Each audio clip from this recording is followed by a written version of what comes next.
안녕하십니까. 정형외과 전문의 서은석입니다.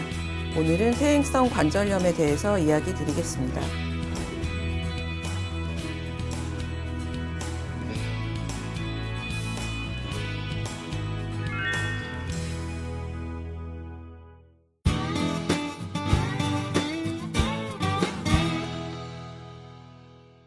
퇴행성 관절염은 관절의 노화가 진행을 하면서 관절 연골의 마모를 일으키고, 연골의 마모가 진행됨에 따라서 골 손상까지 일으켜 통증과 변형을 일으키고, 궁극적으로는 관절 기능에 이상을 일으키는 퇴행성 질환입니다.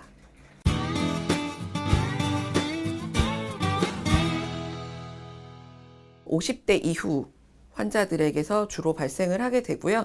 그 이전에도 외상이 있는 환자들 같은 경우에는 더 어린 연령에서도 발생을 할 수가 있겠고, 변형이라든지 퇴행성 질환이 발생이 더 가속화되는 이유가 있는 경우, 다쳤거나 아니면 선천적인 기형이 있거나 이런 경우에는 훨씬 더 어린 나이에서도 퇴행성 관절염이 진행을 할 수가 있겠습니다. 2차성 관절염이죠. 예.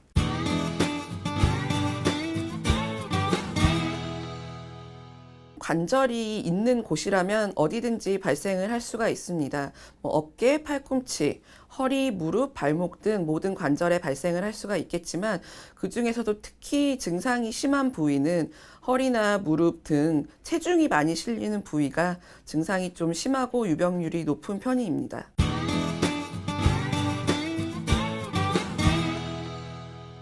증상은 대부분 통증으로 오고요. 붓고 열이 나고, 그 다음에 보행 시에 통증이 있고, 그래서 잘 걷지 못하게 돼서 우리가 일상생활에 지장을 주게 되는 그런 질환입니다.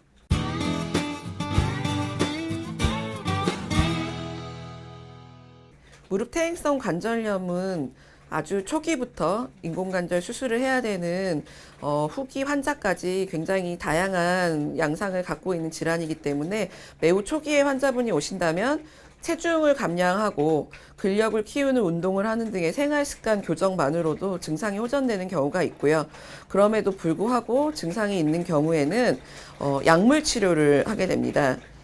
소염제나 스테로이드 제제 등의 여러 가지 약물이 있는데, 약물 치료를 추가를 했음에도 불구하고 통증이 있는 경우에는 그 외에 주사 치료, 물리치료 등의 보존적인 요법을 적극적으로 시행을 하게 되고요. 보존적 치료 방법을 다 썼음에도 불구하고 관절염이 진행을 하고 증상이 심한 경우에는 수술적 치료를 고려를 하게 됩니다. 수술적 치료는 관절경으로 할 수 있는 수술부터 절골술, 경골 절골술, 그 다음에 마지막에 퇴행성 관절염이 많이 진행됐을 때 할 수 있는 인공관절 수술까지 환자분의 상태에 따라 적용을 할 수 있겠습니다.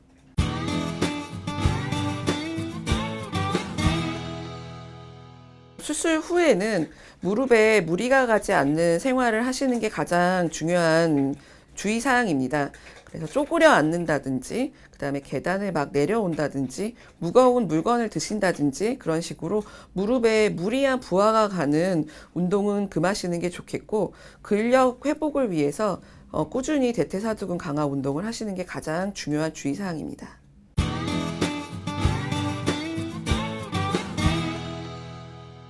평소에 체중 조절을 잘 하셔서 적정 체중을 유지하시는 게 가장 중요하시고, 그 다음에 무릎에 과도한 체중이 실리는 동작들, 땅바닥 생활, 계단 내려오기 등을 가능한 한 운동 삼아 하시는 것은 좋지가 않습니다.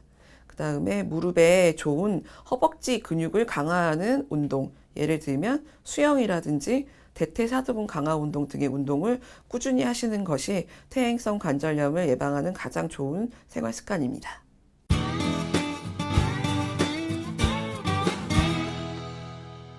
퇴행성 관절염은 나이가 들면서 누구나 만날 수밖에 없는 질환이기도 하지만, 평소에 생활 습관을 잘 관리하고 경과에 따라 적당한 치료를 받으신다면 생활에 지장이 없이 잘 관리가 되는 질환이기 때문에, 평소에 무릎에 좋은 생활 습관을 숙지하셔서 잘 관리를 하시고 필요에 따라 적절한 치료를 받으신다면 즐거운 생활을 유지하는 데 큰 문제가 없을 거라 생각합니다. 퇴행성 관절염은 불치의 병이 아닙니다.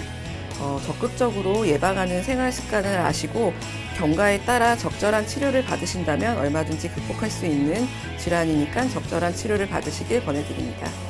지금까지 퇴행성 관절염에 대해서 말씀드렸습니다. 감사합니다.